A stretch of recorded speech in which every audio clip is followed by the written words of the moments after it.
Great to see a lot of familiar faces here this morning. First, I apologize that I cannot join y'all all day today, much less in the afternoon. My schedule demands are really requiring me to be out for a really big, huge economic development project in Oklahoma City. It's a rock concert with my teenage daughter. No, this is true, really.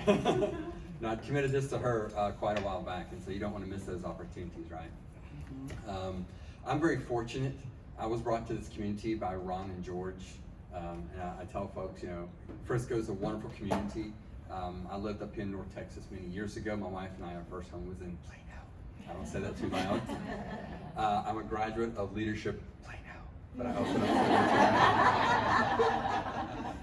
and I really do hope that one day that they'll accept me into leadership Frisco as well.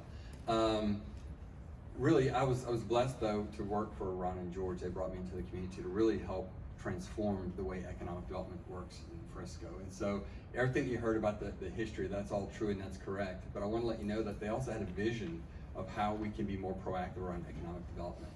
Because really the way that most economic development works is most communities respond to proposals and RFIs, and they work with developers and site selectors, and that's a really important part of the process, and relationships matter. The reason that these guys are here, right? Relationships matter. With PGA, getting that project, relationships matter.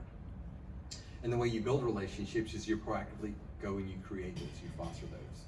And so, what our economic development office had started doing was working so much on the development side that we weren't working as much with the company. So we've now built a great team and a new strategy focused on getting out in front of the companies. And so we've got some great content that they'll share with you later this afternoon about our new marketing program and the ways that the EDC is really traveling nationally, and we're getting out in front of target companies. And we built a comprehensive 4-part go-to-market strategy, and it's working. Just within a couple of months of our first pilots, we're already seeing some new projects coming to Frisco that we wouldn't have had before. So excited about that. Hopefully you'll have a lot of great questions for it when you hear about it. But I've been here now, it's been 3.5, almost 4 years. I came here as vice president to lead the business development. And of course, when Ron went up to deputy city manager, I was promoted up to president. So just honored and blessed to be here with all of you. Before I wrap up, I just want to say, I've been on the Chamber of Commerce side of economic development for half my career, and I've been on the public side of economic development. I've worked at the local, state, and regional level a number of times across 3 different states. And so I really feel like I have a great appreciation of this craft. But the one thing that's been the most important, and that is the volunteer efforts, right? People who donate their time and energy and their intellectual capital in order to improve our community. It's folks like y'all who are investing in yourselves to learn more about the community, learn more about the city, donating all of that, and the sacrifices you make from your jobs and from your family. So thank you, because this is such an important part of building our future leaders, and many of you are already serving today. So thank you, because economic development wouldn't happen just because of the paid staff. It really happens with elected and with volunteer leadership. So thank y'all so much. Thank you, Ren, for your leadership in pulling this together, being a great lift for us today. And sorry I can't be with y'all, but I hope y'all have a lot of fun, and please be safe. First of all, I wanted to explain just who the PGA of America is. Oftentimes people ask us or get confused between us and the PGA Tour.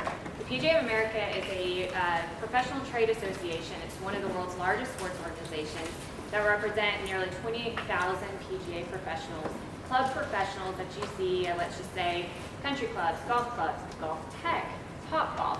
We represent them, and our mission is to serve them and grow the game every day.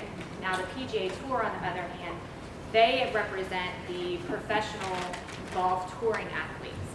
So many of the tournaments that you see on TV, those are PGA Tour events. We do have 4 events. We have the PGA Championship, the KitchenAid Senior PGA Championship, the KPMG Women's PGA Championship, and the Ryder Cup is ours. But again, there is a significant difference. While we do work closely together, we are separate organizations. So why Frisco? Oftentimes we get this question all the time, right? So back in 2014-ish, 2015-ish, we started thinking about the future of the organization and where we were currently, some of our building needs that we needed to invest in or not invest in at the time. And we sent out a proposal to about, an RFP to about 60 different cities throughout the country with various needs and asks, and kind of, explaining what it is that we were looking for potentially. And every time it came back, the city of Frisco met or exceeded our asks. time and time and again. And so throughout the years, it just kind of evolved into what you see today, which is pretty incredible, anchoring this north area of Frisco, and evolved into this innovative public-private partnership with the Omni Hotel Resorts, the City of Frisco, the EDC Visit Frisco, and of course the school district. And so we're incredibly thankful for them and everything that we've been able to accomplish up to now and what's to come here in the future. It was hard not to notice that we are Dallas was centrally located in the country. As when we were in Palm Beach Gardens, it presented some travel challenges at times. So being centrally located, being within about 3-hour flight anywhere in the country has already been really beneficial for us, our PGA professionals, and our staff and partners. It's the #1 media market in the United States, and of course Frisco is the best city to raise a student athlete, which we hope many more will take advantage of using PGA Frisco. Of course, Sports City USA, and recognizing the other professional sports organizations that are headquartered here in Frisco or in the Dallas area. And of course, we have a passionate golf community, unlike any other in the country, and so we really wanted to take advantage of just being able to embrace them and provide them more accessible opportunities to play the game. So you probably got a glimpse downstairs, but this is our new home. As I mentioned, we're home to over 28,000 PGA professionals and our staff. It's a Texas modern design. I had the opportunity to be involved in all of the design meetings, and so so much thought and detail went into every square inch of this building. That also carried on over to the resort as well and across the property. So we complement, all of the buildings complement each other with that modern design, including to the west of us, Panther Creek High School. It's 106,000 square feet of interior space. We now have about 140 employees here on staff in Frisco. All positions that are backfilled are being filled here as well. We are LEED Silver certified. And for the first time, so those 28,000 members I mentioned, they have to go through a process of becoming a member. So there's much curriculum that they have to go through the classes, and then they also have to pass a playing ability test. And so for the first time, our education center, which is now called our professional development center, is located here on the first floor. Previously, it was located 45 minutes north in Port St. Lucie, Florida, 45 minutes north of our headquarters. So for the first time, we're able to really interact not only with the education staff and see what they do and the benefit that they provide our members and future members, but also the associates as well that are going to be, that will be representing and serving. And then we also have a broadcast studio on the first floor, which many of you probably haven't seen. It's currently still being built out, but for the first time we'll be able to produce our content in-house. So, all right, let's see how we're going to do this. We have a video to show. This will give you just a look into the different unique areas of the building.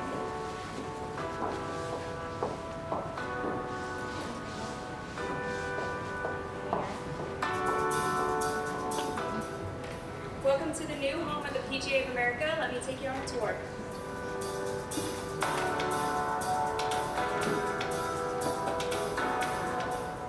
Welcome to the lobby. We have some really cool storytelling pieces here. This is a video board of the 28,000 members and a couple of pieces featured on this wall. Another great aspect to the lobby is that we have a 2-story art piece that highlights the topography of the East Course, as well as a chandelier that represents the highest points on the golf course.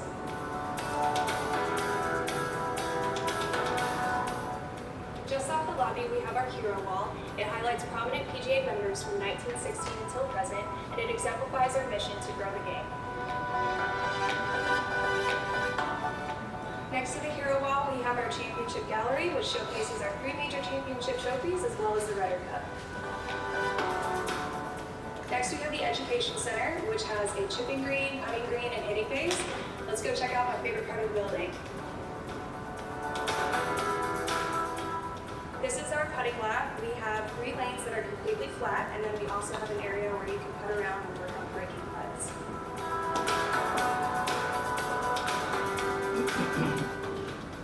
This is our state-of-the-art short game area. It includes a real sand bunker. It's a great spot for us to have lessons and educational seminars. It allows the associates and our staff to come into this area and use it to work on their short game right here on property.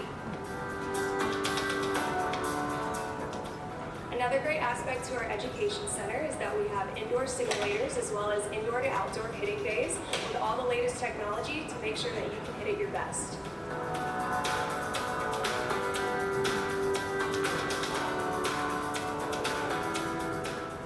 This is our lounge and kitchen. It's a great spot for our members, associates, and staff to come and get to know one another. It's also a great spot to take a break and grab a cup of coffee. This building highlights PGA history in a lot of great ways. One of my favorites is just outside the building in the Hall of Fame garden. We have a lot of PGA greats featured here, including Byron Nelson, Lee Trevino, and Renee Powell.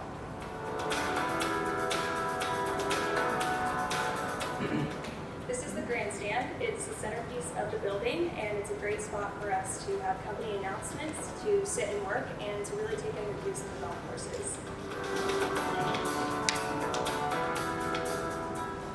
Once you go up the stairs, we have second and third floor office spaces. We have a very open floor plan, so it allows you to get up and move around and work in different areas. We have couches, huddle rooms, and you can even go outside to get a view of the golf course. This is the fourth floor, which is the top floor of the building. You have company gatherings and meetings up here, and plus it's got the best views of the golf course. Thanks for coming on the tour with me. I hope you enjoyed the inside look of the new home of the PGA of America.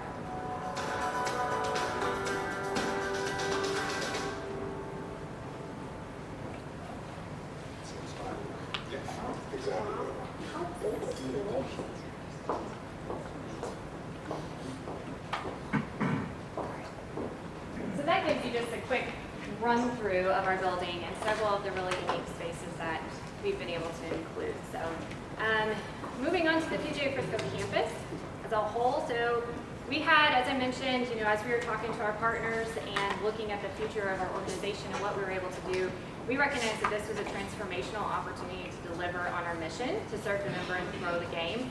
It's now turned the modern home of golf. We have 27 PGA of America championships confirmed at PGA Frisco in the next 12 years, the first of which is the KitchenAid Senior PGA Championship next May. And with all of those, with studies done, it's anticipated to have a $2 billion economic impact on the region over the next 20 years.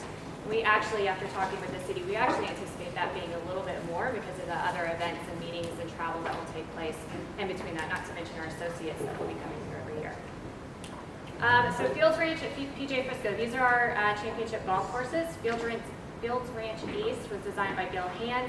Fields Ranch West was designed by Bo Belling, who was also Tiger Woods' guy. The East course is where all of the major spectator championships will be held. There is a clubhouse that you can see that's going up. It's almost completed next to the Omni. It's a 3-story, 40,000 square foot facility with golf shop, locker rooms. There's a Ryder Cup grill. There's also, if you look right outside of our windows, there's a 30-acre practice facility with tees for daily play and then private member use, PGA, FISD, and North Texas PGA use. All of that is planned to open in the spring, just ahead of our major KitchenAid Senior PGA Championship. And everything too that you see when you look out, this facility is open to the public.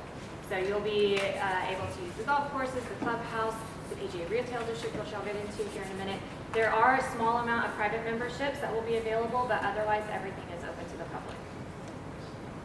As I mentioned, the KitchenAid Senior PGA Championship is what we are planning ahead for. We are a little over 200 days away. Ren is actually on our volunteer committee as well. We're projecting to have about 10,000 people each day on site, which is one of our, I would say, smaller tournaments. KPMG is expected to have about the same, but the PGA Championship is expected to have about 30,000 people on site each day. So it will have quite a significant impact on the local economy. Tickets are currently on sale. There's hospitality opportunities. You just have to put that plug in if your business is interested in getting involved or hosting clients. And then based on recent studies that have been done around other championships like this, the economic impact to the host community is expected to be upwards of $20 million. As I mentioned, everything is open to the public. There's also a 3.5-mile public hike and bike trail that goes around the campus, which also will be used for vendors to go to use and set up for our major events, and then also for first responder use as well. The public has access to 65% of the annual available rounds, and then if you are a Frisco resident, you will have a discount as noted here for golf. Frisco ISD, they are one of our amazing partners. Their 12 high school golf teams will have access to PGA Frisco and call PGA Frisco home. September through April, we expect about 80 students per day, 40 in the morning, 40 in the afternoon. They have their own private dedicated tee and short game area. They will pay no fees or annual operating expenses for the practice facility, which again is right out here. The students will have discounted rates for tee times. They will host their district golf tournaments here, and then here at our building, as well as at the resort, there will be additional internship, mentorship opportunities as well. So we, as the PGA of America, we have 41 section offices. Think of them as regional offices. Northern Texas was already up here in the Dallas area and have been one of our partners, and actually their executive director actually kind of helped get this project in motion with his idea of building an urban golf park. But they represent about 875 PGA members and associates at about 300 facilities, basically from Austin north of Texas. So if you split it in half, that's who they represent. But they're going to have, they actually have now, and it's almost completed, their office is almost done, they're almost done with their pavilion, and then they just opened this past week the Ronnie Golf Park, which is going to be used primarily for youth programming, veteran programming through our PGA Hope program as well. But it's a 2-acre lighted synthetic turf area, short game area. They have an 18-hole putting course that mimics our championship course as well. My son did it. He's enrolled in one of their classes, and it's really something. If you're interested in getting involved, I highly recommend looking into it if you have little ones. How are we doing on time? Okay. Keep going. The PJ District is just east of here, and this again will be all open to the public. Our PGA Coaching Center will be there and available for golfers that are just beginning and getting involved in the game, and those that are just some of the most elite players, where they can go and get hands-on coaching training from our PGA professionals. We will end up running that. The dance floor is a lighted 2-acre putting green, kind of similar to maybe what the Star has with their football fields, in the middle of their retail area. That is located there. The swing is a lighted 10-hole par 3 short course. So if you get the opportunity, you look out there where the black lampposts are, that's where that 10-hole course is. I played it a couple weeks ago, and I'm just going to be totally honest, I'm not a golfer, and it is so much fun. Anybody in all levels can play the game or play the course and have fun. There's PGA Shop where you can buy PGA branded apparel and championship gear. A Lounge by Topgolf, which is a little bit different concept than maybe what you're used to seeing from Topgolf. It'll be simulator-based, restaurant-based, but still a really great time. The Ice House, which is like the Katy Trail Ice House. Margaret's Cups and Cones, which is an ice cream coffee shop. And then the PGA District Monster Board is a large screen, not near as big as, let's say, the Stars is, but still large enough where you can go and they'll be having, watch parties for different championship events, that sort of movie nights, that sort of thing. And this just kind of gives you an idea of how it's laid out on the property. So the Omni Hotel and Resorts, 500 rooms. They have 10 4-bedroom fields ranch houses. So if you have a little bit bigger of a group and you want to all stay together or have a little bit more privacy, those are actually located directly on the golf course as well. We anticipate many players and talent, that sort of thing, staying there during our major events. The resort itself has 13 dining outlets, 3 pools, 127,000 square feet of indoor and outdoor meeting and event space, a 20-room destination spa and bocce ball courts. And just a quick overview, so there's a variety of different pathways to the game. If you're looking to get involved, if your kids are looking to get involved, if you have family members, we oversee all of these different programmings, and working with our sections across the country, they help facilitate these with their PGA members. Pathways to the workforce. I often get asked all the time, how do you get a job? Do you have jobs available? We have, as I mentioned, we're backfilling all of our positions here in Frisco. The current positions can be found, open positions can be found at this website listed here, careers.pgahq.com. I would encourage everybody to follow us on LinkedIn. We have PGA Works, which is a program that helps bring in underrepresented individuals to get involved in the golf industry workforce. PGA Job Match 2, which your classmate Charles helps oversee. This application period, registration period, will open November 15th, but these are short-term employment opportunities for local and diverse talent for our major spectator championships. And so leading up to, during, and after we will need some of these short-term employment positions filled. You can volunteer at championships. We have Northern Texas PGA also has positions available, as well as the Omni. I know that they are recruiting quite a bit as well. And then lastly, pathways to our supply chain. PGA Vendor Match, again, is overseen by Charles. In keeping with our commitment to diversity and inclusion and enhancing local economic growth, this program helps assist our major championship prime suppliers in identifying certified minority-owned businesses that can provide products or services to our event. So there's 9 different categories, anything from transportation, catering, florals, that sort of thing. That registration time period has opened and closed, but there is a website that small businesses can go to and register called vraconnect.org. That actually is an opportunity for them to get in front of companies throughout the golf industry as a whole. So I think that's it. Yes. I know we're short on time, so if anybody has any questions, feel free to ask me here. I'll be around. Good morning, everybody. Good morning. So I guess we're the new old guys.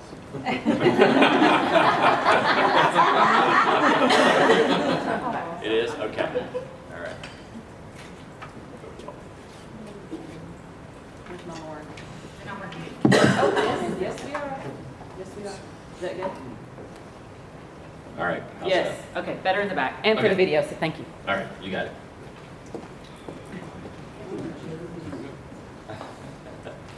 Well, we're happy to be able to be with you today. Just talk a little perspective, I guess, in terms of economic development. I mean, that's the whole purpose of today, right? And I had the privilege of serving the citizens of Frisco for a little over 22 years in total, working with this gentleman to my right every single one of those days. And George, as y'all know, was the first and only city manager for 35, right? Almost 35 years. So we were blessed to be here very early in the process and to really start to build a city. And one of the things I think when you look at anybody in our profession and in our career, there are very few people that actually get to see a dream come true. And we really got to be a part of that because it wasn't, and I will just tell you right now, George will say it too, is, he and I were a part of a bigger team and a team that really was able to put this together and be able to watch it grow.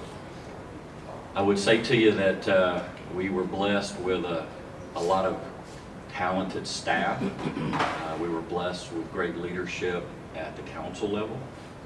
One of the biggest issues that I see across cities is that their vision constantly changes, which means you actually never get to your vision. And here, I think that there was a core vision that was adopted early on.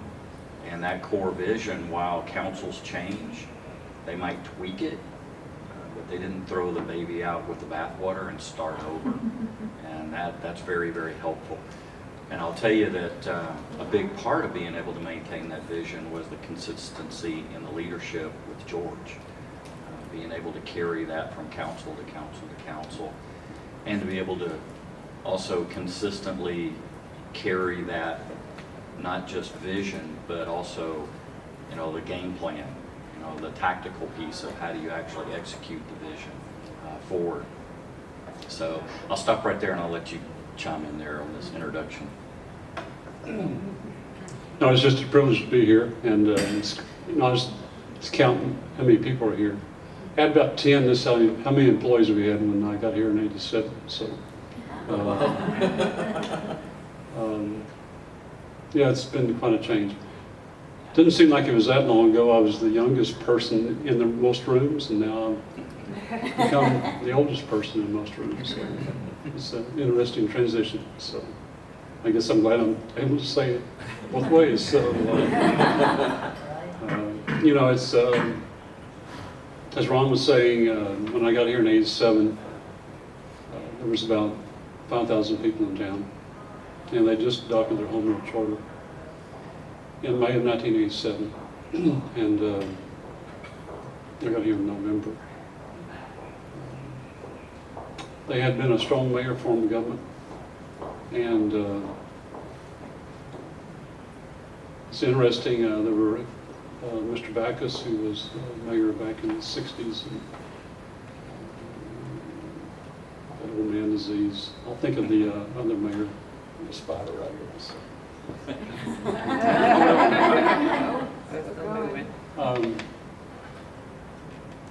Clinton. Okay, correct. The Clintons, no, Mayor Clinton was the other mayor. They were very strong, and so as far as the way they did things and dominated the politics of the city.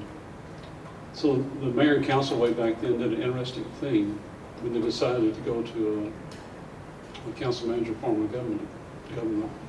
They put both of those gentlemen on the Home Rule Charter Committee. And even though they didn't like each other, they worked on that committee. And they put together a form of government where it wouldn't be so much politically dominated as far as running of the city, but that it would be more professionally ran through a city manager. And so they were, I mean, I think the mayor and council at the time in '87 were very smart putting those two gentlemen on the committee, and they were very influential, frankly, in seeing that Frisco is what it is, because they were willing to step back and see that what had been the way it was being ran was not quite the best way. So, you know, and Bob and Sam, who, you know, Sam died December 30th of 2021, so not even a year yet. Two great gentlemen.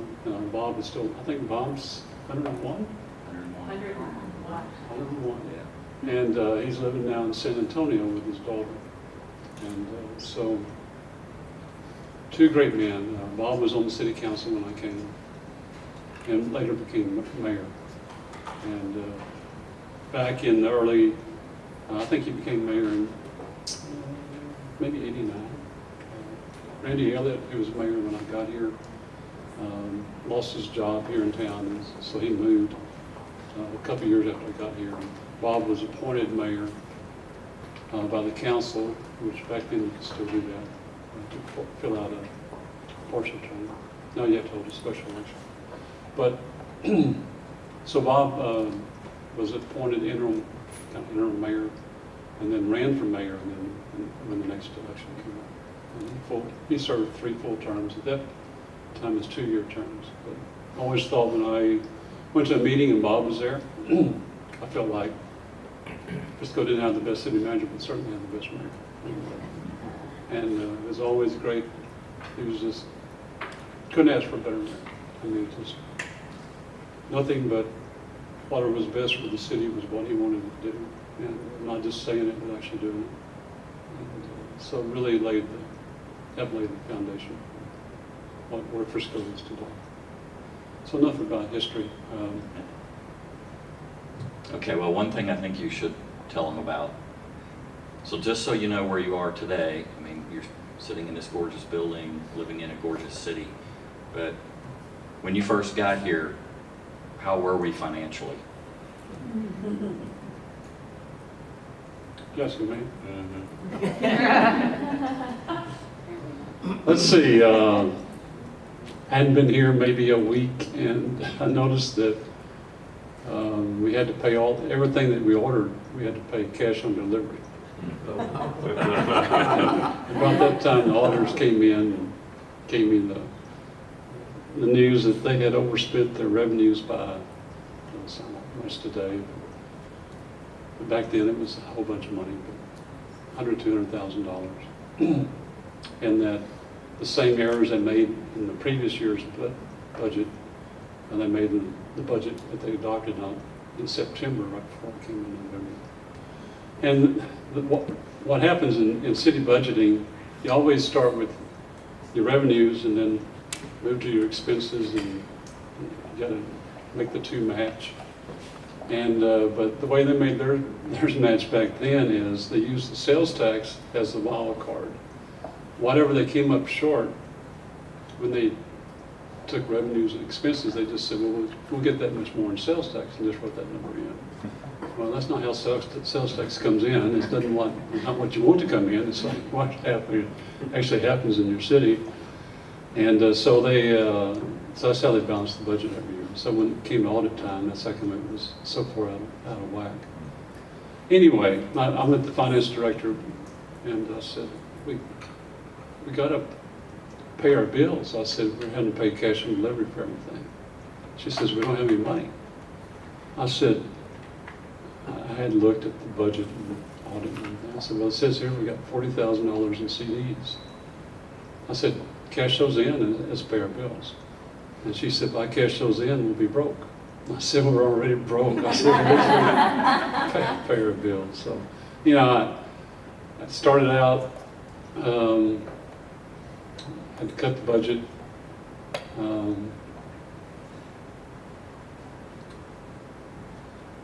I'm necessarily proud of it, but there were several employees that had been kept probably beyond their useful work life, and so I had to make some decisions about cutting some employees that weren't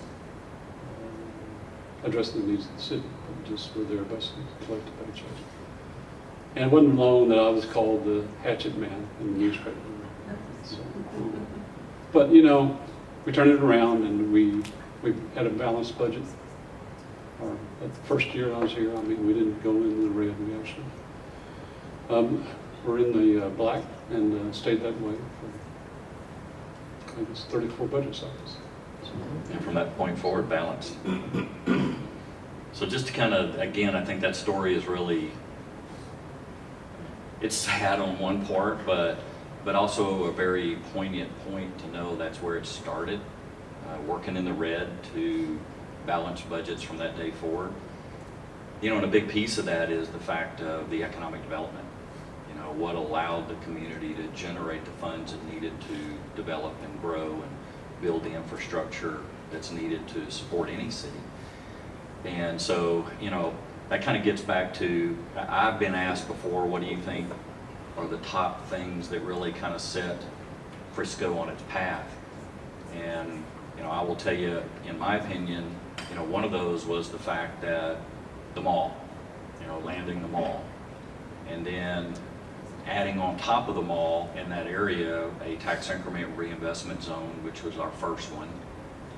And then I would say another key piece is the fact that got the right of way for the Dallas North Tollway. Got that all put into place, and we're able to get that project started earlier than later. And I think that was another key piece. And he's not going to like this, but I'll tell you, I think the third piece of that was the fact of the consistency of the leadership over the years. And I think all three of those, you put those together, I really believe that is really the key, the three keys as I see them, that really kind of made it all work. I'll say to you that, you know, on the mall, there's been lots of stories back and forth about, you know, trying to wrestle it away from our neighbor to the south, Plano, and that went back and forth for quite a while. And you know, there was some stories about even maybe some people pushing some dirt around to make it look like stuff was happening and different things like that. But I'll say that at the end of the day, it really was, and I want to go back to Bob and Sam. You know, and matter of fact, I know, you know, Bob tells the story about, you know, the ownership team from the mall, you know, meeting with him and his wife, and you know, and really talking it through. And I'll tell you that, you know, he was a key piece of that, making it happen. And so, you know, I don't know if there's any more you want to share on the mall story, but maybe that piece about go ahead. Well, just real quick. Okay, I know some of y'all are probably not all from Frisco, you're from some different cities. So if I say some cities' names, I hold them all in high regard today. Now you do. And they're all excellent cities. But when I got here, I don't know if you noticed Frisco city limits, but on the far northeast corner, there's a cutout, and on the far southwest corner, there's a cutout. The cutout over here on the northeast corner is where McKinney comes into Frisco, about 4.5 square miles. And the cutout over here is where the colony comes in. Frisco, that used to be a solid, we call it a solid rectangular trapezoid, whatever shape that is. But all that used to be within the city limits of Frisco. And so the colony, the de-annexation and all that, it wasn't all in the city limits, but the boundaries went down 423 and 121 down the center line when you could do strip annexations way back in the 60s. And the city went out and did strip annexations down the center line of 380, 423, 121 Custer Road and formed the city limits, the future city limits of Frisco. So I got here and I saw that big cutout up there on the northeast corner. I said, how in the world did that happen? I said, well, McKinney threatened to cut off Frisco's water if it didn't give up that 4 square miles. That's is where Stonebridge Ranch comes into on the other side. And McKinney wanted all of Stonebridge Ranch in McKinney. I said, well, where I came from, I said, I never heard of city, one city threatening to cut off another city's water to take advantage of it. So I learned pretty quick that you swim,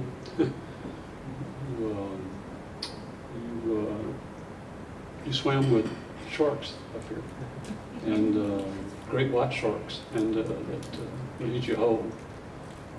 And so one of the first things I did was I wrote out priorities. One was securing a water source for Frisco so that wouldn't be used against the city again. And so that was one of my big issues that I wanted to make sure that I did. And I will say, I won't give the whole story how it came about, but we helped get water to Prosper. We helped get water to Little Land. The city's still providing water to Hackberry. And no land was traded. And sewer to the colony. No, and no, there were no demands of any kind other than trying to help our neighbors. So we had a little different slant on how to use water, and that was to help your neighbors, not to try to take advantage of it. So how does that tie into the mall? So in 1988, right in the middle of us being broke, Jerry Rosenholz, who's vice president of Hobart, which was the mall development arm at Sears. Yes, Sears used to be a going company and actually developed malls, and were quite successful at it. And so Jerry Rosenholz came, and we went down to where the church is on Main Street. It used to be the Old Baptist Church, and it was the Abbey restaurant back then. So, and Bob used to joke that he was baptized in the salad bar. But, way back. Anyway, so I was having dinner down there with Jerry Rosenholz. He introduced himself. He said, I guess you wonder why I'm here. And I said, yeah. So you're going to build a Sears store up here or something? I said, no, we thinking about building a 1.6 million square foot mall. And he said, I just want to know, does Frisco want that? And I looked at him, I said, who wouldn't want that? He said, well, he said traffic. And we were on Main Street, and I said, I bet a car passed Abbey at that time, about maybe one a minute on a good night. I said, there's not any traffic around here, we're not concerned about traffic. He said, well, that may not always be the case. And he was true, that was certainly true about that. And I said, well, I don't think there's any issues. I said, this city wants to be a full-service city. I said, I think the city council would warmly embrace them all being down at the corner of Preston and 121. So anyway, so he said, good. He said, we'll start working towards it. And a little further back history than that is there actually was going to be a subdivision down there where the mall is today. They had already cut the streets, actually put the streets in. And Gaylord Properties, which is, Gaylord is the ownership for the Daily Oklahoma, is that in Oklahoma City? So big, back when newspapers were really successful and had generated a lot of money. So they had this acquisition arm that went out and acquired a lot of properties. So Gaylord Properties came in and bought that before any houses were built. That's how close it came to that not even being available, because you had subdivision down there and then multiple home sites and everything. Probably never would have been bought up to reserve. That's part of the story too. But anyway, so Jerry would touch in with me every once in a while. So in 1990 he comes in and says, George said, I hate to do this to you, but Plano's offered us $10 million to jump across the road. He said, we prefer to be in Frisco, but I got to do the fiduciary responsibility. So there's any way Frisco can match the $10 million? Well, I can tell you, yeah. I said, our total budget back then was maybe $1.5 million, maybe, adding everything together. And I said, let me check on it. He said, well, we're willing to do some innovative things with you if there's any way you can make it work. So we came up with a plan that half-cent sales tax, half our 1 cent sales tax, put that into a PID, and we said we could do a PID in over a certain number of years. We got to where it had a present value of $10 million. We said, good. We said, we're good to go. So wasn't but about maybe a year later, he comes back in. Remember the water story? He said, Plano says they're going to cut off Frisco's water if we locate them all in Frisco. When I was younger, I used to have a controllable temper, but I got red in the face. I said, I can't believe someone's going to try that again. So I knew the former city manager of Plano really well, David Griffin, who was a mentor to me, a great gentleman, you know. So he had retired at Plano at that time, when all this happened. So I told him about it. He said, let's get a meeting together. I said, I'm sure the mayor, probably some misunderstanding here. So I won't tell you who the mayor was, but we met at a bank building down at Preston 121, not Preston in the park. And I don't know, there's about 10 people in there. The city manager was there at Plano at that time, and his assistants, and the mayor, our mayor, Bob was with me. And anyway, so we sit down in the boardroom, and the mayor looked at me and said, George said, I hear you said that I said that I was going to cut the water off to Frisco. I said, that's what Jerry Rosenhaus told me. He said, I'd never say that. He said, we'd always help you get water. And I will say this, he said, and we weren't. That's the former mayor breaking in. But anyway, he said, there's no way we would do that. He said, I will say this, he said, you get them all. He said, we're not going to serve water to them. Well, the backstory is they didn't provide us any water anyway. And so, anyway, so I said, well, that's good to hear, Mayor. He said, while you're here, can I give you some advice? I said, yes, sir, you sure can. He said, you need to get the toll road up through Frisco. I said, well, we're working on that, trying to acquire the right of way. I said, but we're working with the property owners, and hopefully we'll get that done. He said, you know what you do? You get that right of way? I said, no, sir. He said, anytime those property owners want zoning, he said, you take them back there in the back room, you close the door, and you tell them, if you don't give us the right of way, you don't get your zoning. I said, Mayor, that's contract zoning, that's illegal to do in the state of Texas. He said, George, he said, you're behind closed doors. If anyone ever says anything about it, we just deny it. I said, Mayor, is that what you're doing about the water right now? And you could have heard a pin drop. And there was a lot of tension in the room, and finally he started laughing, and we all started laughing. So he never fully admitted it, but I think pretty well it was a mission. Yeah, he had one. So yeah, we won and lost them all probably 7 or 8 different times. And Plano, look, Plano is a blessing and a curse to be next to. It's a curse in the fact that they're highly successful. They're a great competitor, and they have done marvelous things. And they're a city that, when I was back in those days, I just hoped that we could be half the city of Plano. So nothing against Plano. They're a great brand city, and they've done great things and continue to do great things. But where the blessing comes in is it gives you a mark to shoot for, and your citizens expect to have the same level of services as they have in Plano. And so one of the great things that happened during all this was the leadership our political leadership all through the years was always willing to invest in Frisco. And matter of fact, almost to a fault, they never turned down the opportunity to invest in the city. And we haven't talked about it yet, but usually when you come into an older city, I guess in ways Frisco wasn't all that old. 1902 is when the railroad laid out the city. But compared to some towns, usually there's a political structure in place, which there kind of was. Remember the old mayors and how they were, when they were elected out with the old and the new, every time a new mayor was elected, it was kind of like.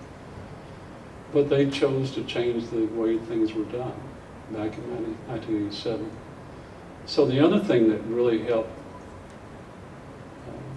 get everything going in Frisco was that you weren't fighting an established political structure in town that wanted to try to control everything. And that happens in a lot of cities. But it hasn't happened here since I've been here. And hopefully, with your leadership, we'll keep that from happening. Always set about to try to do the best for Frisco. But anyway, we won and lost them all several times. And, Plano being such a great competitor, when it was established we were going to get it, they then got the shops in and they tore away most of the anchors from this mall. And by that time, General Growth had purchased Hallmark from Sears. And General Growth came in and said, we don't have enough anchors to do the mall. So we had to huddle up again. And we put together another incentive package that was a little richer than the past one. We actually gave away all the city's sales tax on the anchor stores for 10 years. And with that incentive, they were able to go out and get Nordstrom's to come. And when they got Nordstrom's to come, they got Macy's, which was key at that time. Foley's, the ones that remember Foley's, there actually was a Foley's at Willow Bend and a Foley's here, which almost unheard of to have two department stores, that same department store that close to each other. But Foley's came. And now, Macy's ended up buying Foley's, and so Macy's is where the old Foley's is, and one out of Arkansas department store, Dillard's. Dillard's is where the old Macy's used to be. But anyway, so we were able to get that, and when we got the mall, the sales tax pumping into the city just yielded the ability to do a lot of improvements that needed to be done.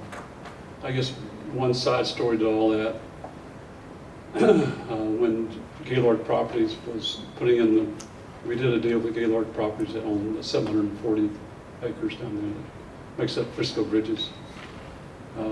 We went to the city council and said,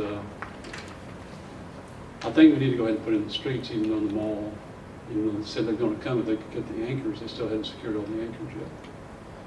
I said, if we go ahead and put the streets in, I said, I think that'll give us a leg up. And hopefully with the department stores that drive up here look at the site, I think it's not just a total green field, that actually is going to be something.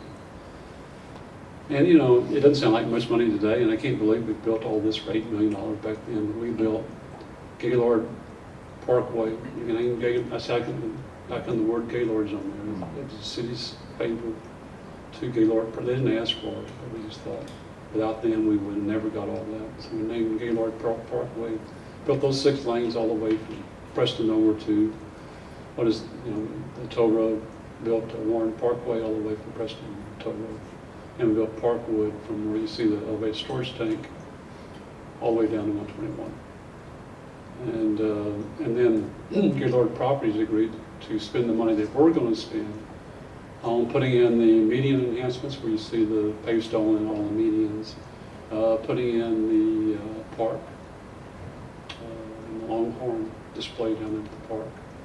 And right across the street from the park, you notice all those magnolias. If you ever look at a aerial view of that, what that is, those magnolias and the way the street is the horns of the Longhorn. And the park is the head of the Longhorn. Realize it and look at it and say, oh yeah, that makes sense. I think I'm taking way too much time on trivia things. So kind of back to, those items I said were important. One of the things that I think is real important for you to think about is that, remember also, we have a 4A corporation and a 4B corporation. So that's our Economic Development Corporation and our Community Development Corporation. And that Economic Development Corporation is the one that's out there, the arms and legs that's out there trying to get business to come. And whether that's put a build-to-suit building up and bring a business to go in there, or whether that's a private developer putting a building up and trying to get people to go in there. And so that's what those incentives are used for, is to bring those type of either ground-up development and jobs, or just the direct jobs. And I will tell you that is the absolute laser focus of the Economic Development Corporation these days. And I will say to you that they've done a pretty phenomenal job, I believe. The latest big announcement was with TIAA coming in. That building, by the way, that's going up down there originally was going to be 350,000 square feet. It's now going to be 500,000 square feet. That project just keeps growing. So that's one element. On the Community Development Corporation side, originally the focus of that organization was to put infrastructure into place, especially in parks and recreation, be able to create those facilities, and that was the core focus of that. I can tell you though that over the years, with the amount of revenue that's been coming in, they have also been participating in some of the economic development as well. So having both of those tools is A, rare, and B, absolutely phenomenal, because that puts Frisco at the forefront of being able to create these incentives that are required to get these jobs, frankly. The other thing that we talked about early on was, you heard me mention about a tax increment reinvestment zone. Does anybody know what that is? Okay, so here's a very simple explanation. Tax increment, reinvestment, and then a zone, okay? It's all in its name. So start with the end. The zone is an area that you draw up around a piece of property, okay? That's the zone. Well, then what you do is you establish, the day you create the zone, a base value. So let's say that there's no development on a piece of property and it's worth, and I'm just picking numbers out of the air, let's say it's worth $1 million, okay? So that $1 million is taxable, right? Based on whatever the value of the dirt is, okay? Then, as development begins, that property is now worth $5 million, $10 million. Okay, those new dollars is the increment that is in the name, tax increment. So that new increment, that new incremental value, so the first $1 million worth of tax revenue or tax value stays and goes directly into the city coffers as it always did, okay? That increment though, that additional $1 million or $2 million or $3 million goes into an account that is for the zone, and those funds can be used for a number of things, whether that's to fund incentives or to fund infrastructure. And so, for example, in the case of being able to pay for roads that might be required in that zone, or additional development, whether it's drainage, any of that kind of stuff can all be paid for out of that, okay? So, tax increment reinvestment zone number 1 was probably I would say the only one at the time. It was very, very different because we also, back in that day, the school district could participate. Now, they can't do this anymore, but this particular tax increment, They can participate. well, but they're penalized for it, yeah. So if they participate, there's a penalty, frankly. But financial, yeah. And so this district number 1 was really designed not only to help the community do what it needed to, but also help the school district. And frankly, when we went to the school district and said, hey, we have this idea, you know, it took them, what, about a year for us to finally convince everybody that, hey, this will actually benefit you. Because back then, you remember the whole Robin Hood process? Okay, remember that was calculated based on once that value hit a certain amount, they had to ship that out to the state. Well, what this would do is any value that was in the increment that we just described was captured and stayed in there, and they did not have to use that towards their Robin Hood calculation. Okay, so that meant that those funds would stay here, and the revenue that would go into that fund, they could use to help build schools and do different things like that. So it was a very phenomenal tool, and one that, if you don't know, still exists today. When the Toyota Stadium, you know, came online, drew a little line up, a little finger out to touch it, and that is in the district. You can go look at the Rough Rider Stadium, that is in the district. So there was a number of tools to be able to do that, and this facility as well. Look out the window. That's a result because of TERS number 1. And so now we do now have multiple tax increment reinvestment zones that are used for a number of different things. Some of them are single-purpose tax increment reinvestment zones to do something specific. When that finishes, the zone will dissolve. But that's just one of the tools in addition to the 4A and the 4B. So one of the things that I think is important to remember is those tools are absolutely critical in being able to accomplish the goal of economic development and building infrastructure. I'm going to tell you, you as future leaders, okay, there are future P&Z members, there are future council members in this room, okay? I'm going to give you a challenge. First of all, as George mentioned earlier, always keep the vision, okay, as you begin to lead in Frisco, all right? But I also want to throw this challenge to you as well. There are a lot of people, including some of our legislators at the state and some locally, who look at the economic development and say, well, we ought to go grab that and go do something else, okay? Or you're putting too much into that. I just got to tell you that as you look at Frisco and you say, well, you're about built out. Well, first of all, you've got a long way to go, okay? But also you got to remember there's a back end to this, and that's the term redevelopment, okay? Look at Hall Park, all right? You're talking about Mr. Hall, very, very much a visionary, first of all, to come here the first time.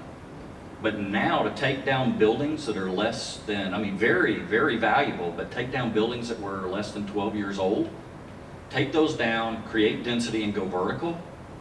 Just remember, that's creating brand new value that's going to help keep property taxes low on the houses, okay? So I would simply say to you, remember, there's a front end on economic development. That's all the greenfield new stuff. Look around you. And then there's the back end of all the redevelopment that you really need that resource to be able to reinvest in those to be able to keep it going, okay? So as you look at leadership in the future, always keep that in mind, that it's a cycle. You know, it's not really, well, you're going to get to build out and it's all over, okay? It's going to continue.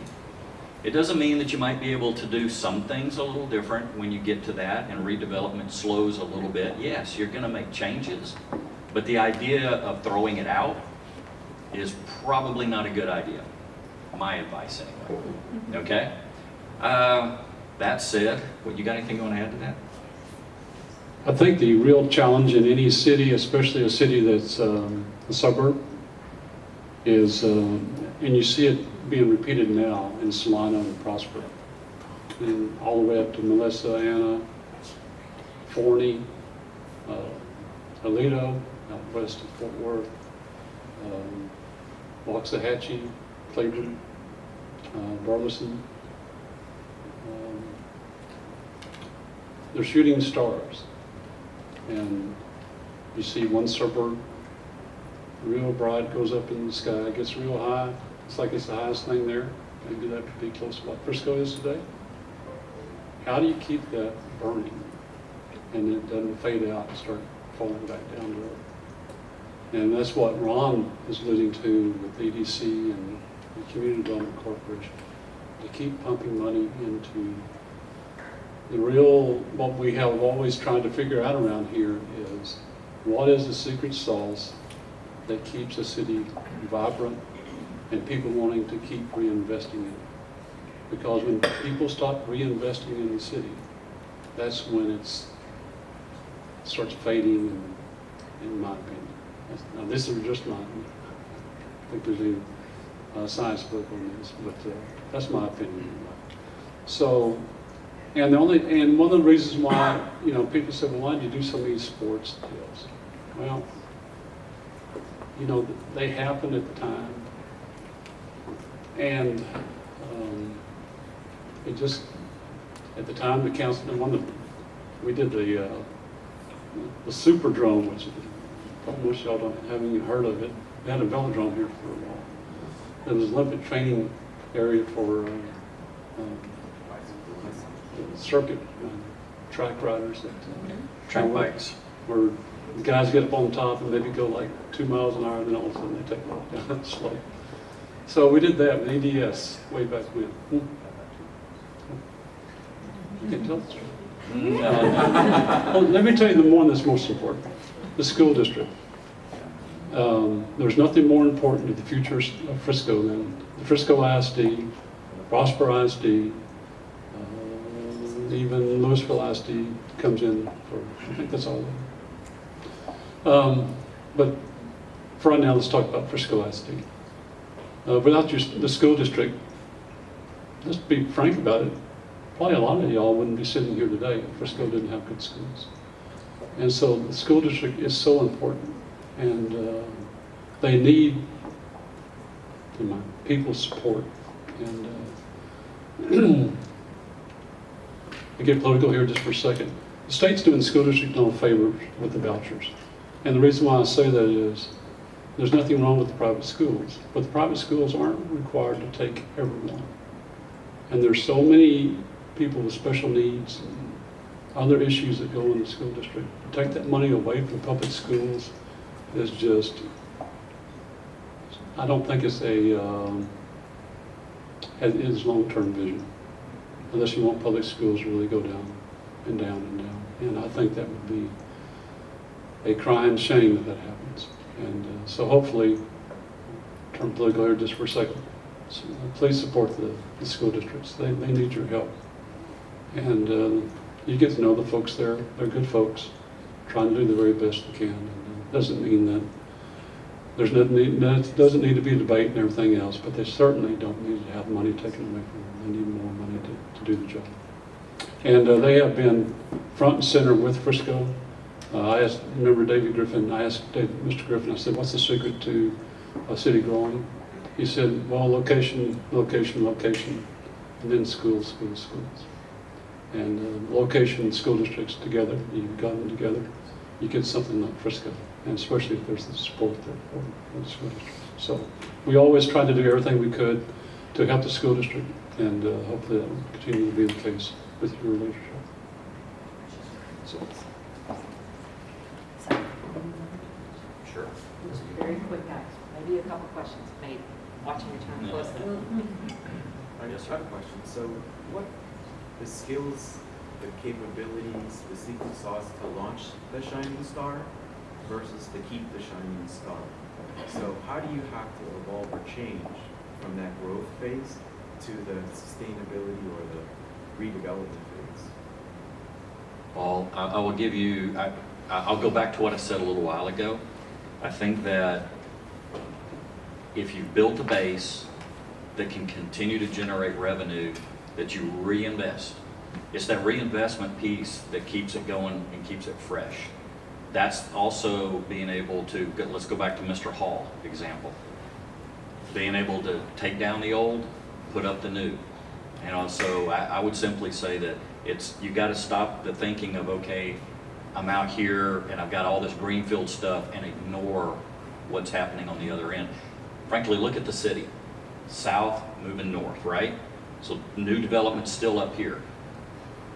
We haven't even finished that, and now you're starting redevelopment on the south end where it all started. That's the best outcome I think you can hope for. But you got to keep an open mind and be willing to reinvest from an incentive perspective on that redevelopment. I think that's the fundamental change you have to make, that thinking. It sounded like there was a lot of sacrifice when you started rebuilding or building Frisco into what it is today. Whether it was the taxes or land in some cases, what convinced you all as a team that this sacrifice is going to pay off? You just have to stay true to the vision.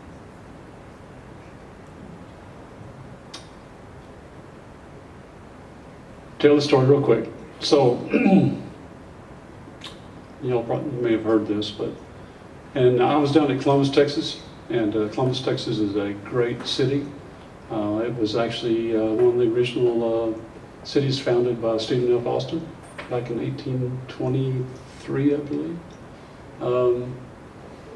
But Columbus, when I got to Columbus in 1981, it was about 4,000 people, and when I left Columbus in 1987, it was about 4,000 people.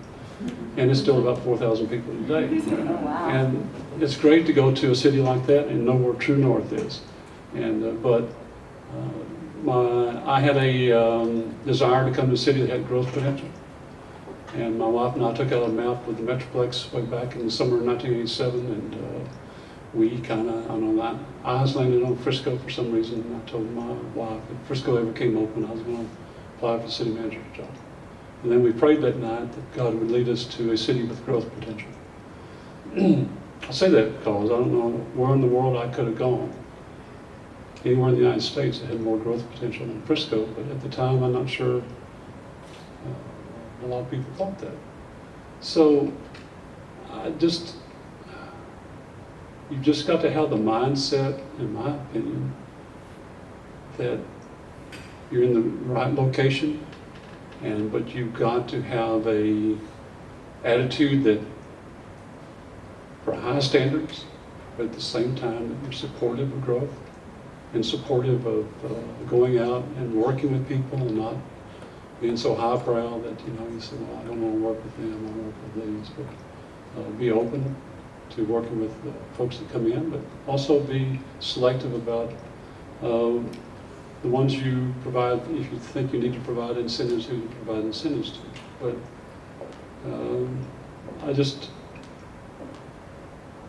think the location, the natural growth of Dallas, and when you can get projects like this, and Ron was alluding to Mr. Hall, what the Star did, bringing the Jones family in.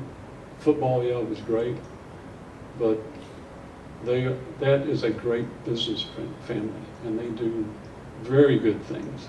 Mr. Jones may not be the very best general manager in football for football operations, but my guess is he's the best one for business operations. And he's a marketing genius and a top-notch businessman, and so is his entire family. That created a halo effect that had Mr. Hall start redeveloping.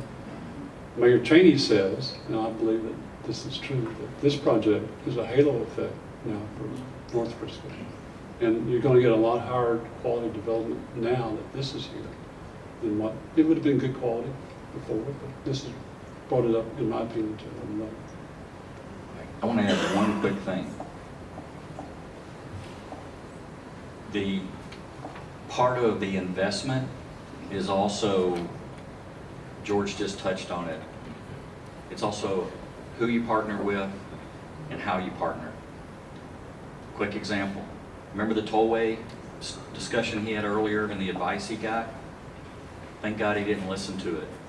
Instead, Every bit of that right of way, I think but one piece was dedicated, okay, at no cost. And no promise zoning, No promised zoning. or promise no zoning. The only thing was, it's the carrot. Hey, we'll waive your thoroughfare fees for the property in the future if you will allow the road to come through. Again, fair trade, thoroughfare, road right away. It's how you get there. It's using that, knowing that that is gonna pay a dividend over time that you can never really put a dollar amount on, but it can make you very, very successful. That accelerated that project by 10 years. So again, that's just another piece I would add to it, that it's not just the dollar signs, it's the relationships that you build and how you do your business. Segue, by the way. George, for that little segue into the halo. Again, we are honored that they joined us today.